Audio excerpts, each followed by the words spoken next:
Hello friends, welcome back to the my new video guys and my YouTube channel guys. Today friend we are going to talk about guys Samsung phone sound and vibration setting guys. Today guys I will show you guys how to set ringtone in Samsung phone. Friends, you want to set ringtone in your Samsung phone, so how can you set? Today I will show you. I will tell you in this video guys. So before starting video friend, first of all go and subscribe the channel guys. Click the bell icon and like the video. So friends, now let's see how can we set ringtone. So friends, first of all open your phone setting guys. After on phone setting guys, scroll it. Friends, click on sound and vibration. Friends, click on ringtone setting. Friends, you want to set sim ringtone 1 and sim ringtone 2. It's your choice. So I will tap on this sim ringtone 1.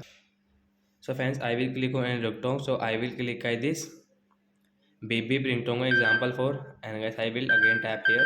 So friends, you can see guys your phone ringtone will first ringtone will set, and guys you want to set guys your sim ringtone 2, so you can also set guys this basic where we will tap here. So friends, you can see this both of ringtone will set in our phone guys. So like that guys we can set ringtone in our Samsung phone device. So that's it guys, thanks for watching the video, bye guys.